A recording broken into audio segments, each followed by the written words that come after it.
الحمد لله وكفى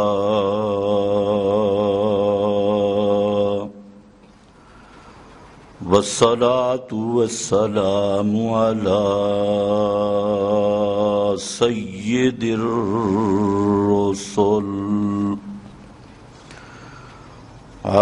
سيد الرسل وخاتم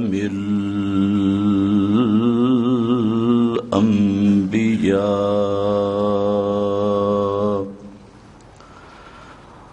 أما بعد فأعوذ بالله من الشيطان الرجيم بسم الله الرحمن الرحيم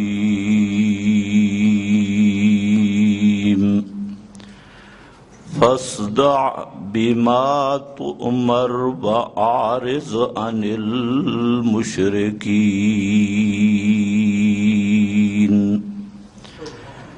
إنا كفيناك المستهزئين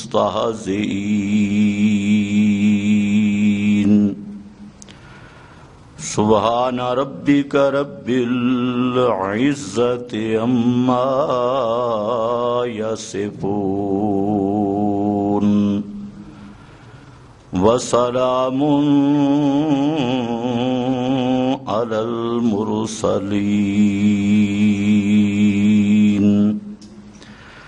والحمد لله رب العالمين۔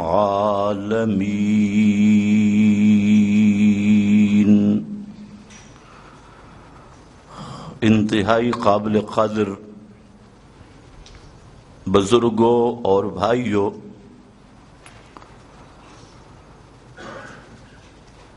ہر انسان کی نجات کے لیے لازماً اور حتمی شرط ہے توحید اور سنت کے ساتھ مخلص ہونا۔ کوئی انسان بھی چاہے بظاہر جتنے بڑے درجے پر فائز ہو، لیکن اگر توحید و سنت کے ساتھ وہ مخلص نہیں تو اس آدمی کی قطعی طور پر نجات اور کامیابی ناممکن ہے۔ اور سب سے مشکل بات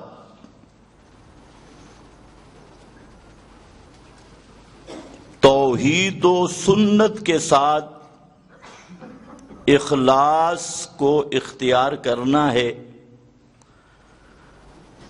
یہ کوئی معمولی مسئلہ نہیں، مشکل ترین باب اور مشکل ترین مرحلہ ہے۔ توحید و سنت کا نام لینا تو آسان ہے، لیکن توحید اور سنت کا وفادار بننا اور اس عقیدے پر پہرا دینا یہ انتہائی کٹھن اور مشکل اور دشوار کام ہے۔ اس لیے چونکہ انبیاء کرام کی محنت کی بنیاد یہی دو نقطے رہے ہیں، تو اللہ رب العزت نے حضرات انبیاء کرام علیہم الصلاۃ کے سلسلہ کی آخری کڑی اور نبوت کے آخری تاجدار امام الانبیاء حضرت محمد مصطفیٰ صلی اللہ علیہ وسلم کو دو ٹوک لفظوں میں شاہی فرمان سنایا اور فرمایا فاستقم کما امرت، فاستقم، میرا پیغمبر پکا راہ میں مضبوط رہو، فاستقم۔ اور پھر وہ استقامت کیسے؟ فرمایا کما امرتا، استقامت بھی جیسے تجھے اوپر سے آرڈر ہو رہا ہے، حکم ہو رہا ہے، فاستقم کما امرتا۔ یا اللہ کیا معنی فاستقم کما امرتا کا؟ کیا معنی ہے؟ فرمایا میرا پیغمبر ایک تو نے بھی پکا رہنا ہے، وَمَن تَابَ مَعَكَ، اور جو لوگ شرک سے منہ موڑ چکے ہیں اور تیری سنگت میں آ چکے ہیں، تیری دعوت کو قبول کر چکے ہیں، وہ بھی پکے رہیں۔ یا اللہ کیسے پکے رہیں؟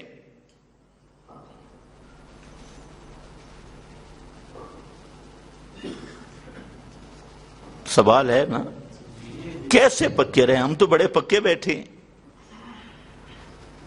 فرمایا لا ترکنوا الی الذین ظلموا فتمسکم النار، توحید و سنت پہ اس طرح پکا رہنا ہے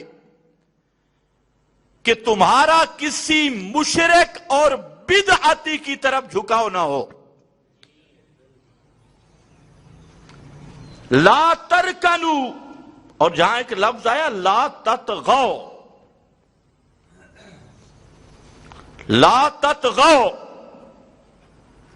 سیدھا رہنا ہے، ٹیڑھا نہیں بننا۔ اور ٹیڑھا کیسے ہوتا ہے؟ جب کسی مشرک یا بدعتی کسی ظالم کی طرف میلان پیدا ہو جائے، جھکاؤ پیدا ہو جائے، اس کی عزت و احترام کا جذبہ پیدا ہو جائے، اس کے ساتھ محبت اور مودت کا تعلق پیدا ہو جائے، اور اس کی خوشامد اور کاسہ لیسی کا جذبہ پیدا ہو جائے، تو وہ ہوتا ہے رکون۔ لا ترکنوا الی الذین ظلموا، ان ظالموں کی طرف جھکاؤ نہ کرنا۔ اگر تم نے جھکاؤ کیا فتمسکم النار، تم جہنم سے بچ نہیں سکتے، تمہیں بھی جہنم کی آگ پہنچے گی۔ تو توحید اور سنت کے ساتھ اخلاص یہ ہے کہ ہر مشرک سے برات، ہر بدعتی سے برات، جب تک یہ برات والا مسئلہ نہیں آتا، ہزار دعوے کر لے توحید کے اور سنت کے، اللہ کے دربار میں وہ شخص منافق ہے، اس کے دل میں نہ توحید ہے نہ سنت ہے۔ توحید اور سنت کا اخلاص تب بنتا ہے کہ تیرے دل میں مشرک کے لیے گنجائش نہ ہو، تیرے دل میں بدعتی کے لیے گنجائش نہ ہو۔ اگر دل سے مشرک کی محبت نہیں نکلی، مشرک کی تعظیم نہیں نکلی، اگر دل سے کسی بدعتی اور مبتدع کی دوستی کا جذبہ نہیں نکلا، محبت اور مودت اور اس کی تعظیم و اکرام نہیں نکلا، تو یاد رکھ لے تو اپنے ساتھ بھی دھوکہ کر رہا ہے اور دوسروں کے ساتھ بھی دھوکہ کر رہا ہے۔ اس لیے مضمون تو اور طرف جانا تھا، پھر کہیں اور طرف گیا۔ میں عرض یہ کر رہا تھا کہ توحید اور سنت کے ساتھ اخلاص، اخلاص کا پہلا درجہ کہ خالصتاً توحید اور سنت کو دل میں جگہ دے، شرک کے شائبہ سے پاک، بدعت کے شائبہ سے پاک، شرک کی ملاوٹ سے پاک، بدعت کی ملاوٹ سے پاک۔ دوسرا درجہ، دوسری چیز جو ضروری رکن ہے کہ ہر بدعت سے برات کا اعلان کرے، ہر شرک سے براعت ہو، نفرت ہو، بدعتی اور مشرک کے ساتھ توحید و سنت کی غیرت کی وجہ سے اس کے ساتھ بھی برات ہو، دل کے ساتھ برات ہو، جوارے سے وہ ظاہر ہو۔ تو اس لیے علماء نے بحث کی کہ ایمان کس چیز کا نام ہے۔ امام محمد رحمت اللہ تعالی علیہ جو امام ابو حنیفہ کے شاگرد ہیں، ان کے آگے شاگرد اور اکابرین دیوبند میں علامہ انور شاہ صاحب کاشمیری جو وقت کے محدث کبیر ہیں، علامہ انور شاہ صاحب رحمت اللہ علیہ نے فیض الباری میں بحث کی، فرمایا ایمان کا کمال کس چیز کا نام ہے؟ تو بعض علماء نے یہ کہا کہ کامل ایمان بنتا ہے تصدیق بھی ہو، عمل بھی ہو اور زبان سے بیان بھی ہو۔ یہ تین چیزیں مل جائیں، اندر توحید و سنت ہو، عمل بھی توحید و سنت پہ ہو اور زبان پہ بھی توحید و سنت کا پرچار ہو، اقرار ہو اور اس کو بیان کیا جائے۔ لیکن امام محمد، علامہ انور شاہ صاحب اور بڑے بڑے جید اکابرین نے، علامہ عینی، علامہ ابن حجر، یہ فرماتے ہیں کہ ایک اور چیز بھی ہے ایمان کے لیے، اس کے بغیر بھی ایمان کی تکمیل نہیں ہو سکتی، اور وہ ہے براءت عن المشرکین، مشرکین اور مبتدعین سے براءت کا اعلان، بائیکاٹ کا اعلان۔ جب تک یہ نہیں ہوگا اس وقت تک نہ توحید کی تکمیل ہے نہ سنت کی تکمیل ہے۔ آپ بھیتر پڑھتے ہوں گے میرا خیال ہے، بتروں والی دعا، یہ بھی انتہائی تعجب کی بات ہے کہ آج مجھے اشاعت التوحید کے کارکنوں کو سمجھانا پڑ گیا ہے یہ مسئلہ۔ یہ بھی عجیب بات ہے۔ بتروں میں آپ پڑھتے ہیں، ذرا پڑھیں بتروں والی دعا، اللہم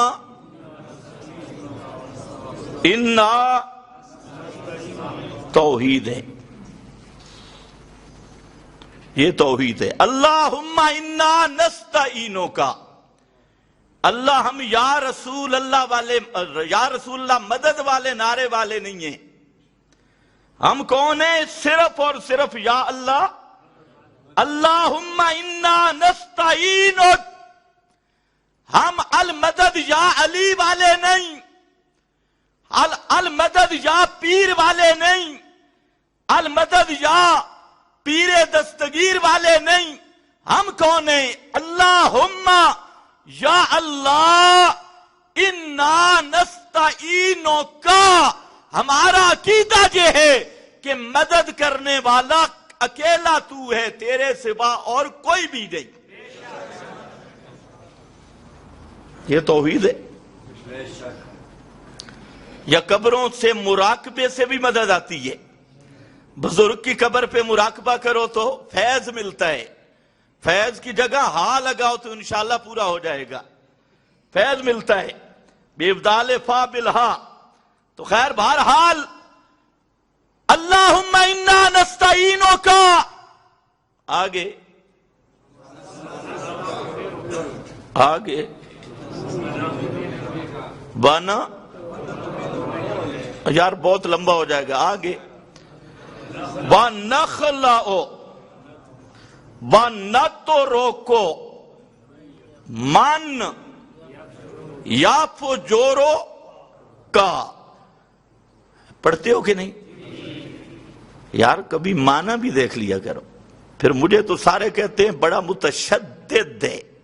تشدد تو تم کرتے ہو، رات کو اکیلے کھڑے ہو کہ اللہ سے وعدہ کرتے ہو، اور اس وعدہ میں کیا کہتے ہو؟ نخلو ونترکو، اللہ ہم بائیکاٹ کریں گے، ہم چھوڑ دیں گے، کسی بدعتی اور مشرک کا جنازہ نہیں پڑھیں گے.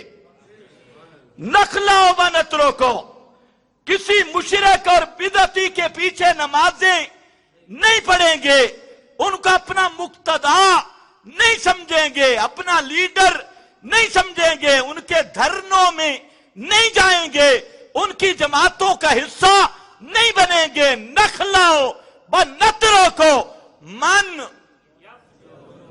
پڑھو نا، میرا تو نہیں ہے، یہ تو دعا ہے وطروں والی. اور صحابی کہتے ہیں اللہ کے رسول ہمیں اس طرح اس کی تعلیم دیتے تھے جیسے قرآن کی سورتیں پڑھاتی ہے. نترکو، نترکو کا معنی جلدی بولو، بہت ساری آیتیں میرے سامنے ہیں. چھوڑ دیں گے. نخلو کا معنی جیسے پرانا جوتا اتار کے ڈھیر پہ مار دیا جاتا ہے. فخلا نالک، نخلو، جس طرح پرانے ٹوٹے ہوئے جوتے کو کسی ڈھیری پہ مار دیا جاتا ہے، اسی طرح ہم بدعتی اور مشرک پیر کو گندگی کی ڈھیری کا حصہ سمجھیں گے اور اسے کبھی بھی اپنے قریب نہیں پھٹکنے دیں گے، اس کی تعظیم عزت اکرام نہیں کرنے دیں گے، نہ کریں گے نہ کرنے دیں گے.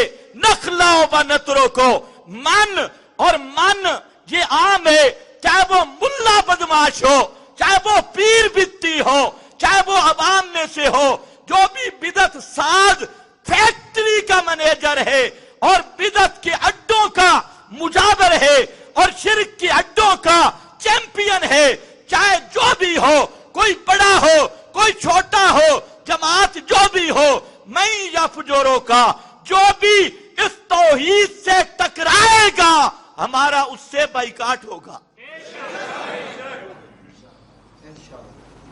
یہ بتروں والی دعا ہے. نخلو ونترکو، ایسے تو نہیں فرمایا فاصدع بما تؤمر، فرمایا میرا پیغمبر شیشہ بھن دے. فاصدع بما تؤمر، صدعن، پوچھو علماء سے، صدعن کہتے ہیں کہ وہ بلندی سے شیشہ گرے فرش پر تو اس کا ہر جز الگ ہو جاتا ہے، واضح ہو جاتا ہے.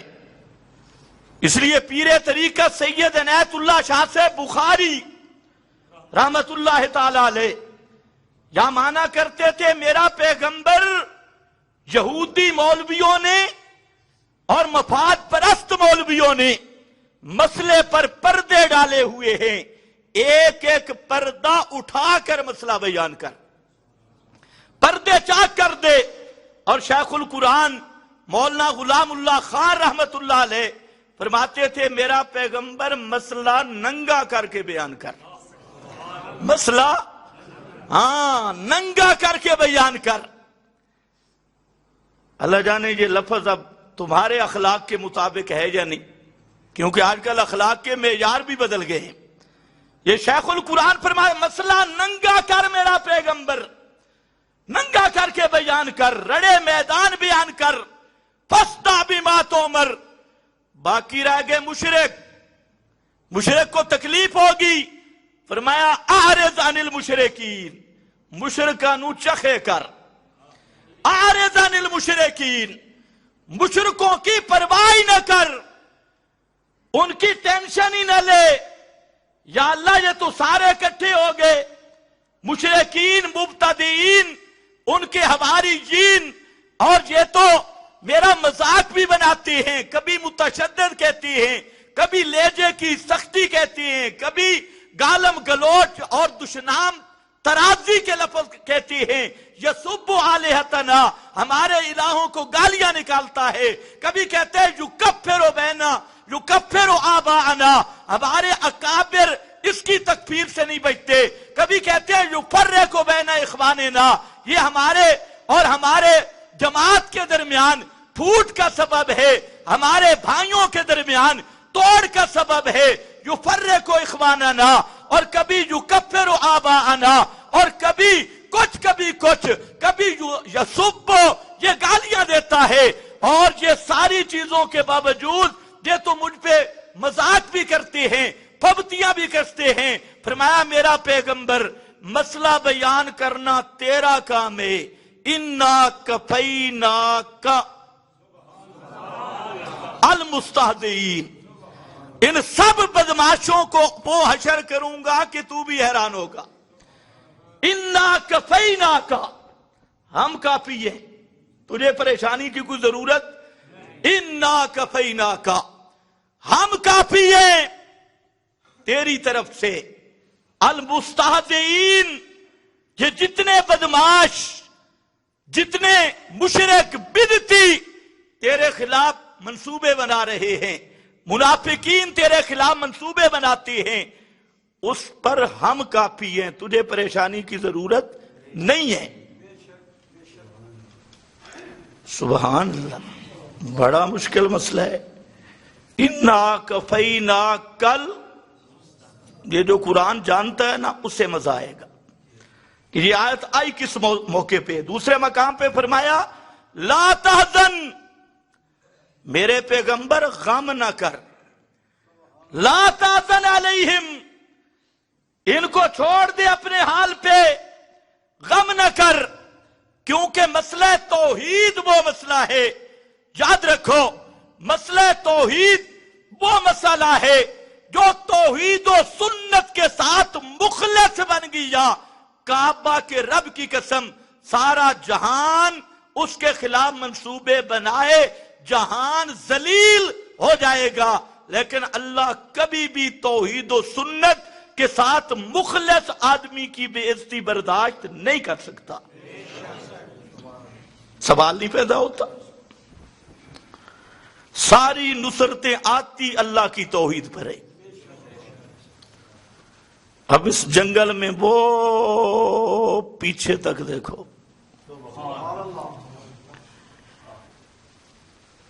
سبحان اللہ، یہ سب توحید کے پروانے ہیں، اور توحید و سنت کی برکات وہ ہے۔ ایک آدمی کھڑا ہے مسئلہ حق بیان کرنے کے لیے، سب مخالفین ہیں، ایک آدمی کھڑا ہوا، قال رجل مؤمن، یہ بھی اللہ کی شان ہے کہ سچا مسئلہ ملتا بھی کہیں کہیں سے، ہر جگہ سے نہیں ملتا۔ قال رجل مؤمن، ایک آدمی کھڑا ہو گیا، رجل مومن، تھا بڑا ایمان والا، اس نے وہ فرعون کی میٹنگ میں کھڑا ہو گیا۔ اللہ ہمیں بھی ایسا ایمان دے۔ من آل فرعون، تھا بھی فرعون کا لگتا، اسی کے خاندان کا، حضرت موسیٰ کے خلاف منصوبہ بندی، میٹنگ ہو رہی ہے، اور ویسے ہمارا پروگرام تھا 1:30 بجے جمعہ پڑھنے کا، لیکن ابھی ساتھی دور سے آئے ہیں، تو اجازت ہو تو تھوڑا اس کو آگے لے جاؤں۔ جی یار توحید ہی سنو، یہی کام آئے گی۔ قال رجل مومن، ایک آدمی کھڑا ہوا، فرعون کا رشتہ دار، فرعون کی اسمبلی میں حضرت موسیٰ کے خلاف بل پاس ہو رہا ہے کہ یہ حضرت موسیٰ کو فرعون کہتا ہے یہ فسادی ہے، یہ تمہارا دین مذہب بگاڑ دے گا، تمہاری جماعت کا ستیہ ناش ہو جائے گا، تمہارا ملک، تمہارا مذہب سب کچھ فنا کر دے گا۔ یہ پورے چند وہ سارے فرعونی اکٹھے ہیں۔ ایک آدمی کو اللہ نے توفیق دی، اس نے 3 تقریریں کی، حامی مومن، 3 تقریریں کی، اور زبردست وٹ کاٹ کے رکھ دیتے۔ 3 تقریریں کی، وہ تقریریں اگر میں کروں تو کئی جمعے لگ جائیں گے۔ 3 تقریریں فرعون کے مقابلہ میں۔ آخر میں وہ لفظ کہتا ہے، جب سارے اس کے خلاف اٹھے اس نے مسئلہ توحید کو کھل کھل کر بیان کیا. جب لوگ خلاف ہوئے تو کہتے ہیں فَسَتَذْكُرُونَ مَا أَقُولُ لَكُمْ. او میری قوم تمہیں اب سمجھ نہیں آ رہی. فَسَتَذْكُرُونَ ایک وقت آئے گا تمہیں میری قدر معلوم ہوگی. فَسَتَذْكُرُونَ مَا أَقُولُ لَكُمْ ایک وقت آئے گا تمہیں میرے بیان کی قیمت معلوم ہوگی. اب تم بے قدرے ہو, تمہیں قیمت نہیں معلوم ہو رہی کہ میں کیا مسئلہ بیان کر رہا ہوں. اور اس پر بھی وہ بس نہ ہوئے, اٹھے مارنے کے لیے. تو آگے اس نے کہا افوض امری الی اللہ وافوض امری الی اللہ, میرا معاملہ میرے رب کے ہاتھ میں ہے, میں تفویض کرتا ہوں اپنا معاملہ الی اللہ, اللہ کی طرف. 500 آدمی اس کے پیچھے بھاگا. آگے جب آیا تو وہ آدمی نماز پڑھ رہا ہے اور اللہ نے ایک شیر کو اس کی حفاظت کے لیے مسلط کر دی ہے. شیر کو معلوم ہوتا ہے جو توحید کی طرفداری کرتا ہے اللہ اسے کبھی ذلیل نہیں کرتا. مسئلہ توحید کے مقابل آنے والے, مسئلہ سنت کے مقابل آنے والے, یاد رکھو وہ مٹ جاتے ہیں. توحید وہ نور ہے, سنت وہ نور ہے جس کے ساتھ رہنے والا کبھی ظلمتوں کا شکار نہیں ہوتا, کبھی اندھیروں کا شکار نہیں ہوتا. اور ایک آدمی مسئلہ بیان کرنے والا, اور اللہ رب العزت فرماتے ہیں کہ اس کے خلاف پورا گاؤں اکٹھا ہوا اور پورا انہوں نے میٹنگ کی, سارے اکٹھے ہو گئے. اور 9 راحت فرمایا 9 بدماش وَكَانَ فِي الْمَدِينَةِ 9 راحت يُفْسِدُونَ فِي الْأَرْضِ وَلَا يُصْلِحُونَ. 9 بدماش اور جو وہاں پر يُفْسِدُونَ فِي الْأَرْضِ شرک کے دائی اور رسم و رواج کے دائی, پیغمبر کی دعوت کے مد مقابل وَلَا يُصْلِحُونَ فساد یہ ہے شرک اور توحید کو ملا دیا جائے, فساد یہ ہے بدعت اور سنت کو ملا دیا جائے, اور اصلاح یہ ہے توحید کو الگ کیا جائے شرک سے اور سنت کو الگ کیا جائے بدعت سے.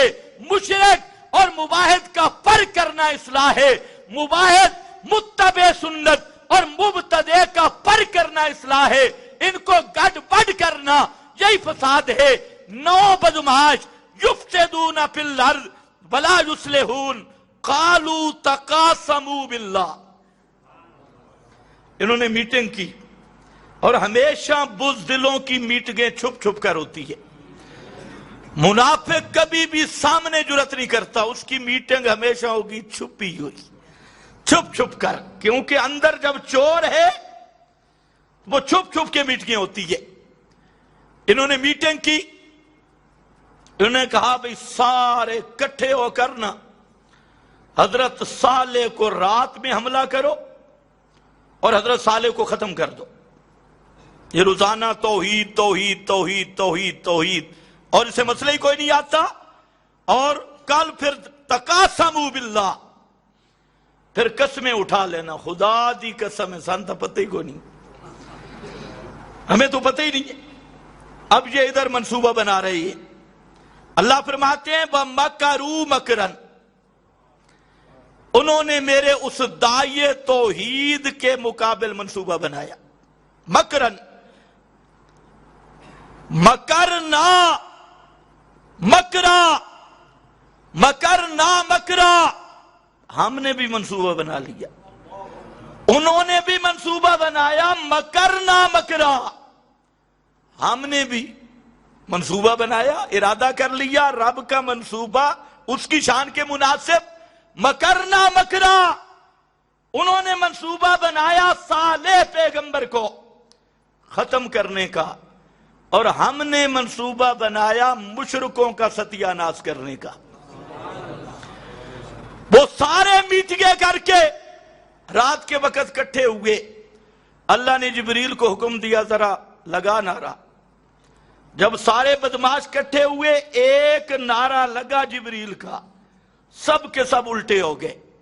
اور قرآن پاک یہاں شہادت دیتا ہے فَانظُرْ كَيْفَ كَانَ عَاقِبَةُ مَكْرِهِمْ، میرا پیغمبر ذرا دیکھ کیا انجام ہوا ان کے مکر کا۔ تو جو آدمی توحید و سنت سے وفادار بن گیا، ساری دنیا اس کے خلاف ہو جائے اور ساری دنیا اس کے مد مقابل آ جائے، اس کو کبھی بھی نقصان نہیں دے سکتے۔ ایک وہاں میٹنگ ہوئی دار الندوہ میں، وہاں میٹنگ تھی، وہاں پر ایک سفید ریش بھی تھا اور کچھ کالی داڑھی والے بھی تھے، وہاں کٹھے ہو گئے۔ اور وہاں پر انہوں نے کیا منصوبہ بنایا؟ اللہ نے فرمایا وَإِذْ يَمْكُرُ بِكَ الَّذِينَ كَفَرُوا، یمکرو بِکَ، جب منصوبہ بنا رہے تھے تیرے بارے میں، کون؟ الَّذِينَ كَفَرُوا، کس نے منصوبہ بنایا تھا؟ الَّذِينَ كَفَرُوا، جو توحید کے دشمن تھے۔ وہ منصوبہ کیا؟ 3 آپشن تھے، لِيُثْبِتُوكَ، یا وہ تجھے قید میں ڈال دیں، او یقتلوک، یا تجھے قتل کر دیں، او یخرجوک، یا تجھے اپنے علاقہ سے نکال دیں، بدر کر دیں۔ کتنے منصوبے تھے؟ 3۔ پہلا تجھے پابند کر دیں، کسی مکان میں تیری دعوت بند ہو جائے گی، تجھے کسی بہانہ سے زبان بندی کر دیں تیری، اور تجھے قید میں ڈال دیں تاکہ یہ دعوت توحید رک جائے۔ ایک، اگر یہ نہیں تو یقتلوک، تجھے قتل کر دیں اور تجھے قتل کرنے کی منصوبہ بنائیں سارے قبیلے مل کر، اور اگر یہ بھی نہیں ہو سکتا تو او یخرجوک، یا تجھے علاقہ سے ہی نکال دیں، علاقہ بدر کر دیں۔ وَيَمْكُرُونَ وَيَمْكُرُ اللَّهُ، انہوں نے بھی منصوبہ بنایا۔ اللہ فرماتی ہیں میں نے بھی منصوبہ بنایا، واللہ خیر الماکرین۔ کس کا منصوبہ کامیاب ہوا؟ اللہ کا منصوبہ۔ کیوں؟ جو توحید و سنت کے ساتھ مخلص ہے۔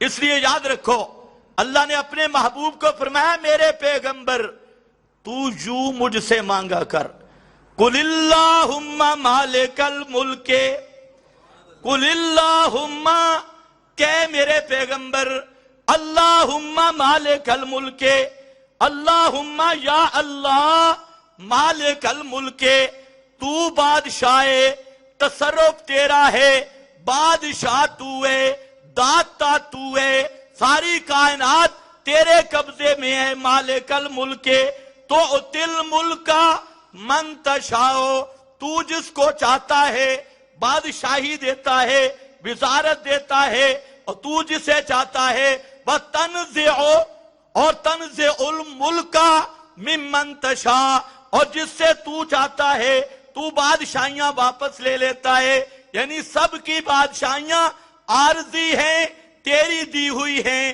اور تیری بادشاہی وہ لا زوال ہے، وہ با کمال ہے، اس پہ زوال نہیں آتا۔ اور اگلا جملہ، یہ ساری کائنات الٹی لٹک جائے، میرے پیغمبر جب تو یہ کہے گا تو عزو من تشاء وتذل من تشاء، اللہ عزت اور ذلت کے فیصلے تیرے ہاتھ میں ہیں، کسی مولوی کے ہاتھ میں نہیں، کسی پیر کے ہاتھ میں نہیں، کسی پارٹی کے ہاتھ میں نہیں۔ تو عزو من تشاء وتذل من تشاء، فرمایا تو عزت دیتا ہے جس کو چاہے، تو ذلیل کر دیتا ہے جس کو چاہے۔ لوگ منصوبے تو بناتے ہیں کہ اس کو ذلیل کریں، لیکن اللہ ان کو ذلیل کر دیتا ہے۔ تو ذلو، کیونکہ اللہ کی تدبیر غالب ہے۔ انکا علی کل شیء قدیر، تو ہر چیز پہ قادر ہے۔ یہاں پر بھی منصوبہ بنا، اللہ نے محمد مصطفیٰ کو وہ عزت دی کہ یہی منصوبہ بنانے والے ہاتھ جوڑ کر میرے نبی کے سامنے مجبور ہو کے کھڑے تھے چند دنوں میں، اور وہاں میرے محمد مصطفیٰ نے فرمایا لا تثریب علیکم الیوم،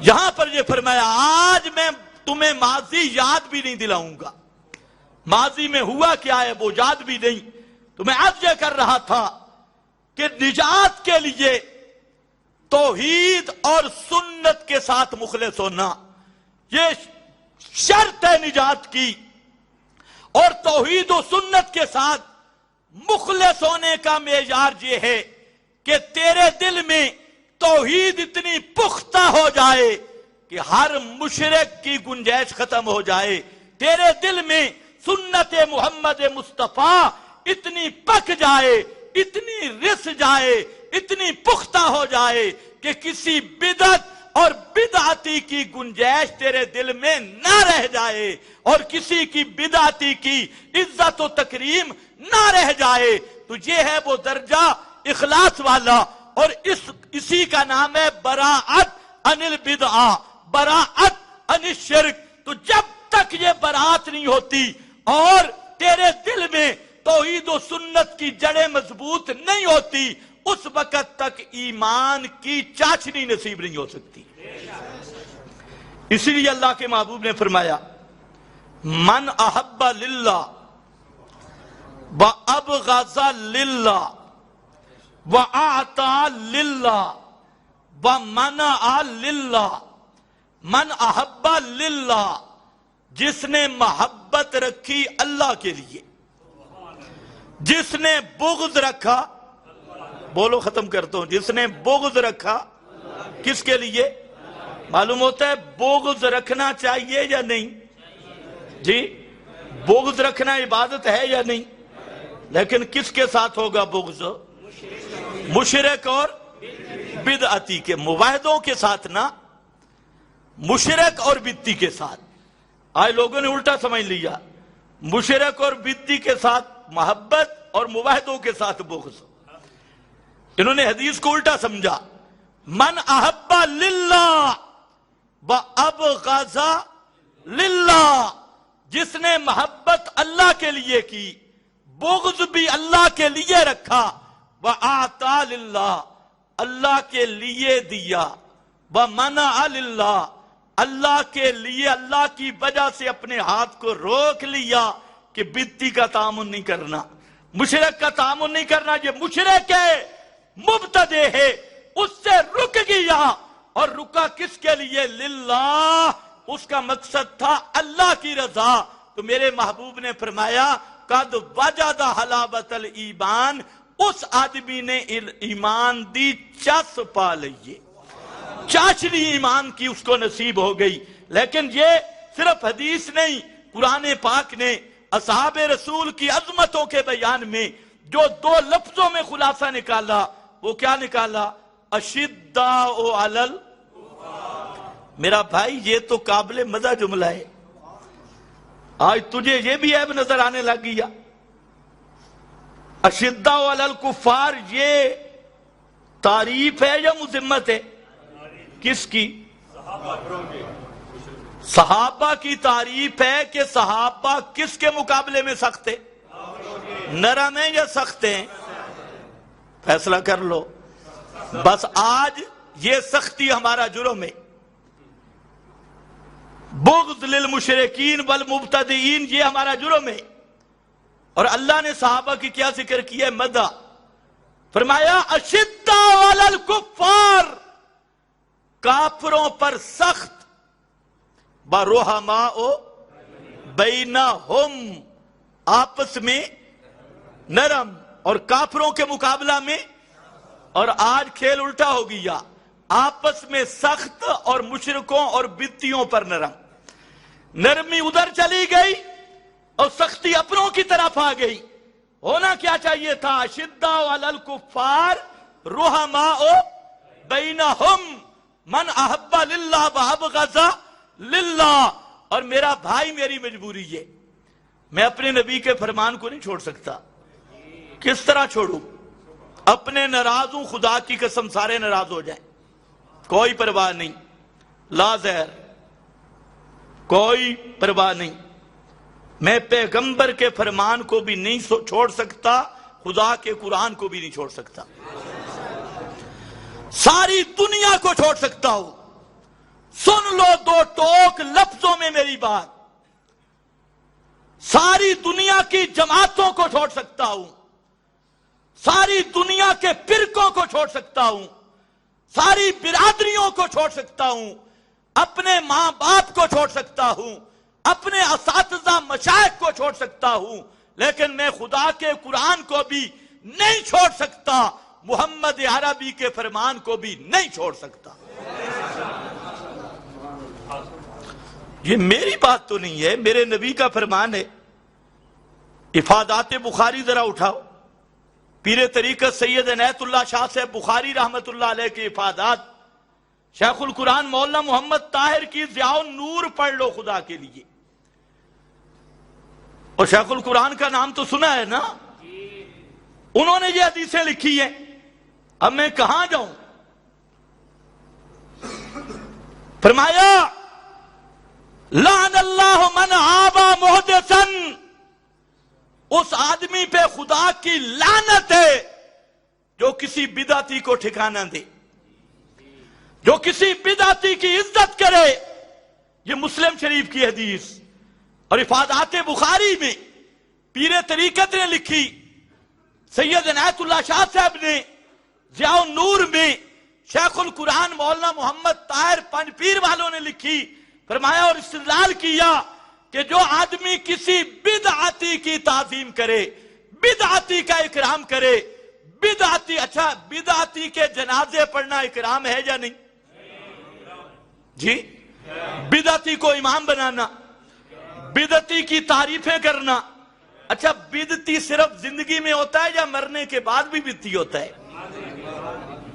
یہ بھی آج معیار بدل گیا. زندگی میں پیر بدعتی ہے اور مرنے کے بعد ولی اللہ ہے. ماشاءاللہ، کیا بات ہے، کیا بات ہے. موت آئی تو بدعت ختم، اب وہ بن گیا ولی اللہ. نیک شخص کہتے ہیں جی مردوں کو کچھ نہ کہو. میں نے کہا پھر فرعون کے بارے میں جتنی آیتیں نکالو قرآن سے. یہ تبت جزا ابی لہب پڑھتے ہو، ابو لہب زندہ ہے مردہ ہے؟ مردوں کو تو کچھ نہیں کہنا. پتہ نہیں یہ ریبنڈی ذہن تمہارے اندر کہاں سے آ گیا، یہ ساری ادھر کی مصیبت تمہارے اندر آ گئی. وہ جی اخلاق کے خلاف ہے. ایک مولوی صاحب مجھے کہتے ہیں یہ اخلاق کے خلاف ہے. میں نے کہا کس والا اخلاق؟ معیار ذرا مقرر کر، کس والا اخلاق؟ پیغمبر والا اخلاق یا تیرے ہاں اخلاق کا معیار بھی کچھ اور ہے؟ اگر ہے پیغمبر والا اخلاق تو گواہ رہ جاؤ، پیغمبر کا اخلاق قرآن ہے کسی کو اختلاف؟ پیغمبر کا اخلاق بولو قرآن ہے. اب جو الفاظ قرآن میں آ گئے ان کو گالیاں کہنا اور دشنام ترازی کہنا، یہ ایمان ہوگا یا کفر ہوگا؟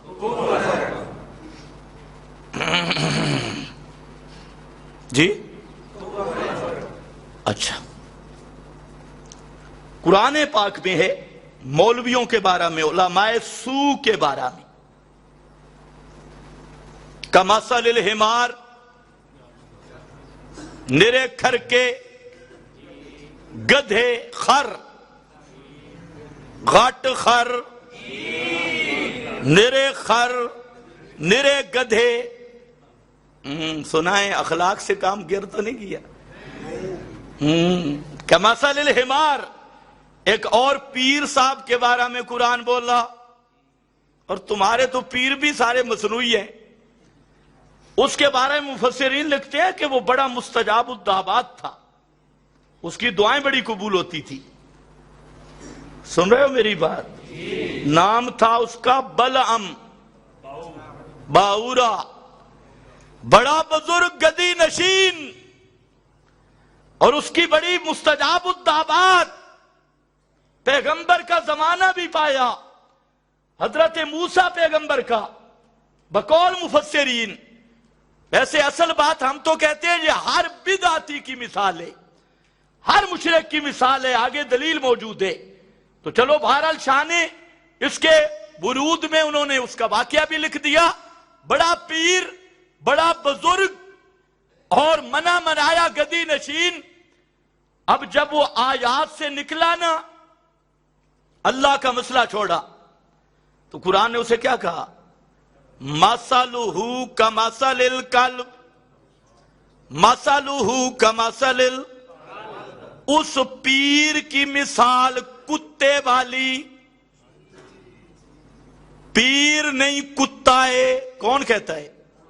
بول، کون کہتا ہے؟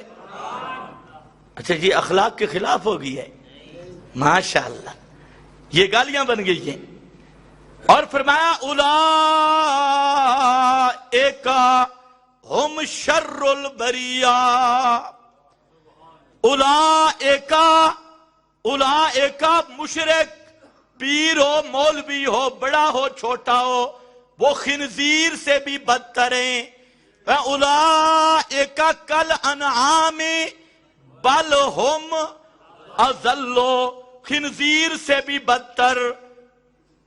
ساری دنیا کی مخلوق جتنی شریر مخلوق ہے، سب سے بدترین مشرک ہے، بدعتی ہے، مشرک اور بدعتی ہے۔ اب بطور فرمایا انما المشرکون نجس، مشرک نرا گند ہے۔ حضرت شیخ القرآن اس کا معنی کرتے تھے مشرک نری ٹٹی ہے۔ ہن آنکھ ذرا گالیاں ہو گئی ہیں، مشرک نرا گند ہے، مشرک نری ٹٹی، نجاسن۔ اس لیے فرمایا فلا یقربوا مسجد الحرام، یہ میری مسجد کے قریب کوئی مشرک نہ آئے۔ سختی تو نہیں ہو گئی؟ اچھا ایک اور بزرگ مرا، بڑا پیر، سبحان اللہ، صحیح موٹا تازہ پیر۔ پیغمبر کریم نے اس کو اپنی قمیض بھی پہنائی، اس کے منہ میں لعاب بھی ڈالی، صحابہ نے جنازہ پڑھا، پیغمبر کریم نے امامت کروائی۔ جب آپ واپس آنے لگے اوپر سے آواز آئی لا تصلی علی احد منہم مات ابدا، میرا پیغمبر ان کلمہ گو مشرکوں سے کوئی مر جائے، یہ جو کلمہ گو مشرک پیر کی شکل میں، ملا کی شکل میں یہ موجود ہیں، اگر ان میں سے کوئی مر جائے لا تصلی علی احد منہم مات ابدا، اس کے بعد ان پہ کبھی تجھے جنازہ پڑھنے کی اجازت نہیں، ولا تقم علی قبرہ، اور اس کی قبر پہ کھڑے ہو کر اس کے لیے مغفرت کی دعا کی بھی اجازت نہیں۔ یہ کلمہ پڑھنے والا پیر ہے، پیغمبر کے پیچھے نمازیں پڑھنے والا ہے، اور کبھی کبھی جہاد میں بھی جاتا تھا۔ کون جناب؟ حضرت اقدس عبداللہ ابن ابی لعنت اللہ علیہ لعنن کبیرہ، یہ وہ پیر ہے، اور بڑا چودھری بھی ہے، پیر بھی ہے، مر گیا۔ فرمایا لا تصلی علی احد منہم مات ابدا۔ ایک اور پیر مرا، خواجہ ابو طالب،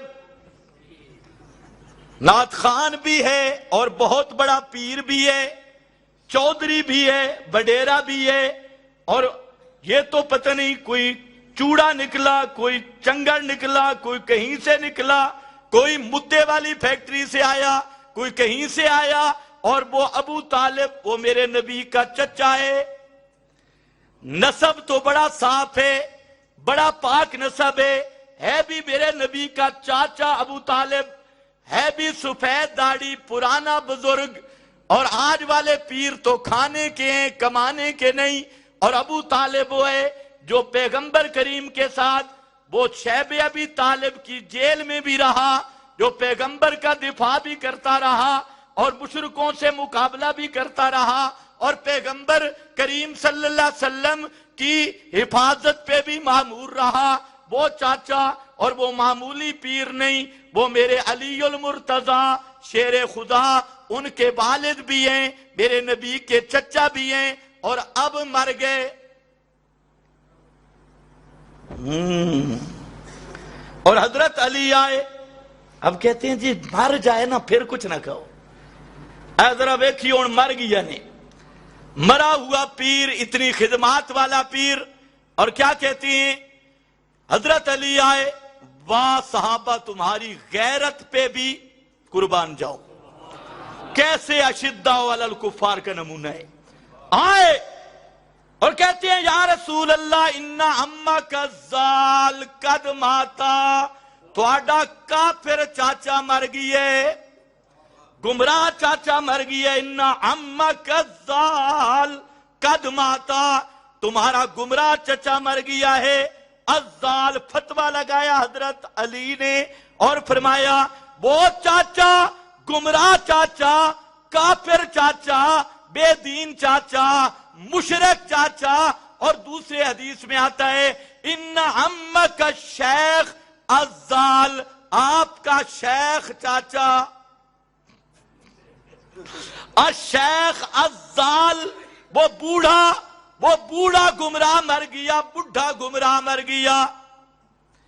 اللہ کے محبوب کے دل میں ابھی بات ابھی منع نہیں ہوا تھا، آپ فرماتی لَأَسْتَغْفِرَنَّ لَكَ، میرے چاچا تو مر گیا ہے، میں اللہ سے مغفرت کی دعا کروں گا۔ ابھی یہ بات آپ نے کی، فَأَنزَلَ اللَّهُ، اللہ نے آیت اتار دی، مَا كَانَ لِلنَّبِيِّ وَالَّذِينَ آمَنُوا أَن يَسْتَغْفِرُوا لِلْمُشْرِكِينَ أَن يَسْتَغْفِرُوا لِلْمُشْرِكِينَ، فرمایا أَن يَسْتَغْفِرُوا، اللہ نے آیت نازل کی، اے گل کسے نبی نو ڈھک دی نہیں، کسی ایمان والے نو سجدی نہیں، کسی ایمان والے کے لیے بھی جائز نہیں، پیغمبر کے لیے بھی جائز نہیں کہ مشرکوں کے لیے مغفرت کی دعا کرے، ان کا جنازہ پڑھے، یا ان کے لیے کہ اللہ بخشے، یا ان کی تعریفیں کرے۔ فرمایا یہ بات پیغمبر کی شان کے لائق بھی نہیں، پیغمبر کے ماننے والوں کی شان کے لائق بھی نہیں۔ میرا بھائی میں کدھر جاؤں؟ یہ قرآن ہے قرآن کے نہیں؟ اور خیر القرون کے زمانے کے مشرکوں کی بات ہو رہی، اور تو پتہ نہیں ان خسی مشرکوں کو لے کر پھرتا ہے، یہ تو ان سے اور بھی بہت آگی۔ ان یستغفروا للمشرکین ولو کانوا، آگے پڑھو ذرا، اولی قربا، سکا باپ ہی کیوں نہ ہو، سکا باپ بھی کیوں نہ ہو، چاچا کیوں نہ ہو، ایتے تمہارا باپ بھی نہیں تھا، سکا باپ بھی کیوں نہ ہو، بلو کانو اولی قربا، جتنا قریبی بھی ہو اس کے لیے مغفرت کی دعا نہیں ہو سکتی۔ ذرا دیکھ، میرے نبی کا صحابی ہے عبداللہ ابن عمر، کون ہے؟ ختم کرتا ہوں، کون ہے حضرت؟ چلو آج مسجد کا افتتاح ہے، توحید و سنت کے مسئلے پہ ہونا چاہیے۔ حضرت عبداللہ ابن عمر ہیں۔ لوگ مولوی آپ کو کبھی مسجد کے افتتاح پہ یہ مسئلہ نہیں سنائیں گے، کیونکہ انہوں نے مشرکوں سے چندے بھی لینے ہیں، اور ہماری مسجد انشاءاللہ خالصتاً مواحدین کے تعاون سے بنے گی، تحت الاسباب، خالص حلال پیسے سے اور خالص توحیدیوں کے پیسے سے بنے گا مرکز۔ کیا خیال ہے، مشرکوں سے لینا چاہیے یا نہیں؟ جی اچھا، ماشاءاللہ ساری پکے ہو، توجہ کرو۔ حضرت عبداللہ ابن عمر، ایک آدمی نے کہا، یہ مسلم شریف پڑھ رہا ہوں، کہ جا کر میرے عبداللہ ابن عمر کو سلام عرض کرنا۔ اس نے جب کہا حضرت جی فلانا صوفی صاحب تجھے سلام کہہ رہا تھا، حضرت عبداللہ ابن عمر نے فرمایا کہ میرے سلام نہ دینا، میرا سلام کا جواب نہ دینا، اور دو باتیں کرنا، اخبر ہو انی بریء منہ، اخبرہ انی بریء منہ، اس کو بتا دینا کہ عبداللہ ابن عمر کہہ رہا تھا کہ میں تجھ سے بائیکاٹ کا اعلان کرتا ہوں، بری ہوں۔ سلام بھی نہ دینا، برات کا اعلان بھی پہنچا دینا۔ کیوں؟ وجہ کہ سمعت انہ بدعی، میں نے سنا ہے کہ وہ بدعی ہے۔ میں نے کیا ہے؟ سنا ہے۔ تو میرا بھائی تو اس کے ماتم پہ روتا ہے جس کو سارے اپنے بھی بدعی، پرماننٹ بدعی قرار دے رہے ہیں۔ تجھے تو وہ اشربوا فی قلوبہم العجل کی ہے وہ کیفیت ہے، لیکن یہ عجل بھی جو ہے یہ کوئی پتہ نہیں، عجل بھی 2 ٹنگا عجل ہے، 4 ٹنگوں والا عجل بھی نہیں، جس کو سب اپنے بھی کہتے ہیں پرماننٹ بدعی۔ میں اب عبداللہ ابن عمر کی طرز کو چھوڑ دوں یہ کہہ کر کے یہ سخت ہے؟ حضرت یار اس سے آگے آئی تو پورا علم جہاں آ پہنچا ہے۔ آگے ذرا دیکھیں، باپ ملنے آیا بیٹی کو سفر کر کے، مکہ سے مدینہ 400 کلومیٹر سے زائد سفر کر کے پہنچا، وہاں جہاز نہیں، گاڑیاں نہیں، وہاں پہنچا۔ جب بیٹھنے لگا تو اپنی بیٹی نے نیچے سے بستر کھینچ لیا۔ اس نے پوچھا بیٹا یہ کیا؟ فرمایا ابو جی تو مشرک ہے، مشرک پلیت ہوتا ہے، اور یہ میرے نبی کا بستر ہے، یہ پاک ہے، نبی کے بستر پہ پلیت کو بیٹھنے کی اجازت نہیں ہے، اس کا نام تم سختی رکھتے ہو؟ خدا کے بندے یہ تو قابل مدح چیز ہے۔ واہ شیخ القرآن، تجھ پہ کروڑوں رحمتیں ہوں۔ پنڈی گھیب میں مناظرہ ہوا اہل حدیث کے ساتھ، روپڑی کے ساتھ، اور وہاں پر وقت کے امام محدث مفسر حضرت مولانا قاضی اسمت اللہ صاحب رحمت اللہ علیہ، وہ حضرت شیخ کے شاگرد، وہ مناظر تھے، وہ مناظرہ آج بھی ملتا ہے، اور شیخ القرآن رحمت اللہ علیہ صدر تھے۔ تو حضرت شیخ القرآن جب مناظرہ ختم ہوا وہاں روپڑی بیچارہ رو پڑا، 20 تراویحوں پہ مناظرہ تھا، 2 گھنٹوں میں اب بھی ملتا ہے، تو روپڑی سے بات کوئی نہیں بنتی تھی۔ تو اسی مسجد میں بریلوی آئے چائے لے کر، شیخ القرآن کھڑے ہوئے، کہا چھوڑو، لے جاؤ اپنی چائے، میں مشرکوں کی چائے نہیں پیتا۔ واہ شیخ القرآن، تجھے کہاں سے ڈھونڈوں؟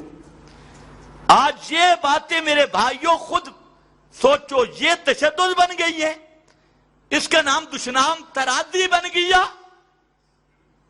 اس کا نام سختی بن گیا۔ اور چلو خیر بات لمبی نہ ہو جائے، واپس آ جاؤ۔ توحید و سنت کے لیے برات ضروری ہے۔ توحید و سنت کا دعویٰ کر کے پھر جو مشرک اور مبتدع کی یاری میں مبتلا ہے، ان کے جنازوں میں شریک ہے، ان کی نمازوں میں شریک ہے، اور ان کی جماعتوں میں شریک ہے، مبتدع اور مشرکین کی، تو یاد رکھو قرآن کا صاف فیصلہ ہے، وَمَن يَتَوَلَّهُم مِّنكُمْ فَأُولَٰئِكَ هُمُ الظَّالِمُونَ۔ جو ان کے ساتھ اس طرح کی محبت مودت، یہ سورہ توبہ ہے، آیت نمبر 23 ہے، فرمایا مَن يَتَوَلَّهُم، جو ان سے محبت رکھے گا، ان مشرکوں سے، خواہ وہ مشرک ہوں، اہل کتاب، مولوی یہود و نصارہ میں سے ہوں یا دوسرے ہوں، جو ان سے محبت مودت پیدا کرے گا، منکم، اے مسلمانوں تم میں سے، فاولئک ہم الظالمون، وہ لوگ کیا ہوں گے؟ پکے ظالم ہوں گے۔ اب جن کو قرآن ظالم کہہ رہا ہے تو ہم ظالم بن جائیں؟ اللہ فرماتے ہیں مشرکوں اور بدعیوں سے محبت رکھنے والے اولئک ہم الظالمون۔ اور کس سے محبت رکھنی ہے؟ وَمَن يَتَوَلَّ اللَّهَ وَرَسُولَهُ وَالَّذِينَ آمَنُوا، اللہ کی دھڑ کرنی ہے، رسول کی دھڑ کرنی ہے، طرفداری محبت والذین آمنوا، اہل توحید کے ساتھ محبت رکھنی ہے، توحیدیوں کے ساتھ محبت رکھنی ہے۔ فإن حزب اللہ هم الغالبون، اللہ کی یہ فوج کامیاب ہونے والی ہے۔ اور فرمایا یا ایھا الذین آمنوا، یہ سورہ الممتحنہ امتحان والی سورت ہے، اس کے شروع میں ذکر کیا یا ایھا الذین آمنوا، اے ایمان والو، لا تتخذوا الذین، ہرگز نہ بنانا ان لوگوں کو، اتخذوا دینکم حزوا ولعبا، وہ لوگ جو تمہارے دین کو مذاق سمجھتے ہیں، تم پہ فتوے لگاتے ہیں، مماتیوں کے پیچھے نماز نہیں ہوتی، کہتے ہیں کہ نہیں کہتے؟ اور لفظ مماتی کو مذاق بناتے ہیں یا نہیں بناتے؟ تمہارے اکابرین کا مذاق بناتے ہیں نہیں بناتے؟ تو فرمایا جو تمہارے دین کا مذاق بنا لیں، اور تم حزوا ولعبا من الذین اوتوا الکتاب، چاہے وہ مولوی ہوں، پیر ہوں، اوتوا الکتاب، امام راضی فرماتے ہیں بڑے بڑے مولوی، بڑے بڑے پیر، بڑے بڑے مفتی اعظم، بڑے بڑے حضرت اقداس، اور یہ سارے بڑے بڑے سٹاک، یہ جتنے بھی ہیں، والکفارا، اور دوسرے کافر، اولیاء، ان کے ساتھ دوستی نہیں لگانی۔ واتقوا اللہ، او مومنو اللہ سے ڈر جاؤ، ان کنتم مؤمنین، اگر تمہارے اندر رتی جتنا ایمان بھی ہے، ان کنتم مؤمنین، اگر تم مومن ہو تو مشرک اور مبتدع کے ساتھ بائیکاٹ کرنا پڑے گا، ان کنتم مؤمنین۔ اور مقام پہ ذکر کیا، فرمایا یا ایھا الذین آمنوا، اے ایمان والو اور توحید والو، اور سنو میری بات، لا تتخذوا عدوی وعدوکم، میرے دشمن اور اپنے دشمن کے ساتھ دوستی نہ لگانا، اولیاء، ان کے ساتھ مودت محبت، اور ان کے ساتھ جنازے نمازیں، اور ان کے ساتھ رلا ملا، اور ان کے ساتھ جوڑ یہ نہ رکھنا۔ کیوں؟ تلقون الیہم بالمودۃ وقد کفروا بما جاءکم من الحق، تم تو ان کے ساتھ پیار کرتے ہو اور وہ ظالم قرآن کے منکر ہیں، وہ حق کے منکر ہیں۔ ایمان سے بتاؤ ہیں کہ نہیں ہیں؟ جو عادتاً مردوں کے سننے کے قائل ہیں وہ قرآن کے منکر ہیں یا نہیں؟ جو انبیاء اولیاء کی قبروں پہ استشفاء کا نظریہ رکھ کے جاتے ہیں قرآن کے منکر ہیں یا نہیں؟ بولو، غیرتی ایمان سے بولو۔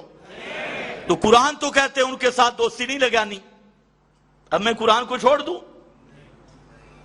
کوئی مسلمان یہ تصور کر سکتا ہے؟ اس لیے یاد رکھ لو، سبحان اللہ، یہ قرآن، یہ دین ملت ابراہیم ہے۔ کہ سنو، اللہ نے جہاں سورہ ممتحنہ میں اعلان کروایا، آخری اعلان ہمارا جی ہے، بدأ بیننا وبینکم، بدأ بیننا وبینکم، سنو مشرکو، سنو بدعتیو، بدأ بیننا وبینکم، یہ اعلان کرنا ہوگا۔ اللہ نے فرمایا قد کانت لکم اسوۃ حسنۃ فی ابراہیم، تمہارے لیے سب سے بہترین نمونہ، سب سے اچھا نمونہ حضرت ابراہیم کے یہ جملے ہیں، اسوۃ حسنہ، سب سے بہترین نمونہ میرے ابراہیم خلیل کی یہ دعوت ہے۔ وہ دعوت کیا ہے؟ ڈنکے کی چوٹ پہ کہنا بدأ بیننا وبینکم العداوۃ والبغضاء، کھل چکا ہے تمہارے درمیان اور ہمارے درمیان، ہمارے درمیان اور تمہارے درمیان، العداوۃ دشمنی، والبغضاء اور بغض، ابدا یہ ہمیشہ رہے گا۔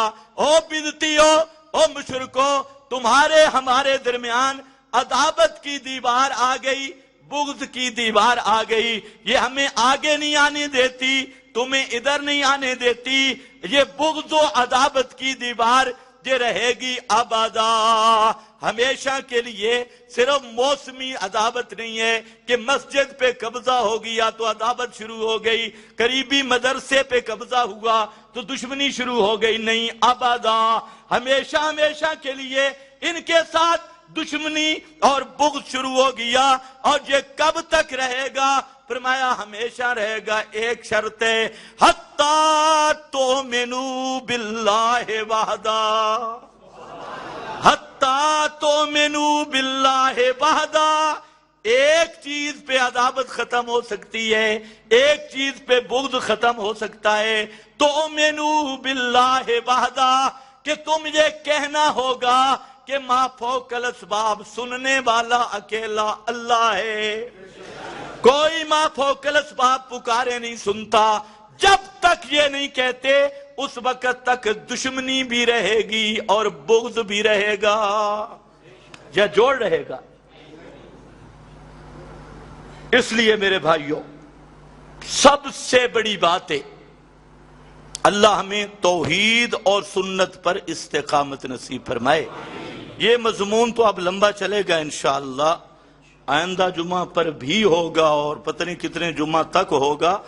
تو اب انشاءاللہ ہمارے انتہائی قابل احترام ہماری جماعت کے فخر مجاہد اشاعت التوحید و سنہ حضرت مولانا طارق عزیز باجوہ صاحب تشریف لائے ہیں۔ تو میں نے تو کہا کہ آج جمعہ بھی آپ ہی پڑھائیں، تو حضرت نے اصرار کیا کہ جمعہ آپ پڑھائیں گے، تو میں نے بھی ان کا الامر فوق الادب کے تحت یہ حکم مان لیا۔ تو اب انشاءاللہ ہماری جماعت کے دوسرے فاضل نوجوان مفتی محمد عثمان، جو ہماری جماعت کے فخر ہیں اور بہت بڑے مناظر ہیں، ابھی انہوں نے ایک مناظرہ کیا ہے ان للڑوں باحیاتیوں کے ساتھ اور ان کے چھکے چھڑا کے رکھ دیے ہیں، اور وہ مناظرہ نیٹ پہ موجود ہے، آپ سنیں۔ تو حضرت بھی تشریف لائے ہیں، تو حضرت مولانا طارق عزیز باجوہ صاحب وہ جمعہ بھی پڑھائیں گے، خطبہ بھی دیں گے، نماز بھی پڑھائیں گے، اور اس کے بعد سنتوں کے بعد انشاءاللہ مسجد کا افتتاح سب مل کر کریں گے، سنگ بنیاد کا، اور اس کے لیے دعا بھی کریں گے۔ بآخر دعوانا الحمدللہ۔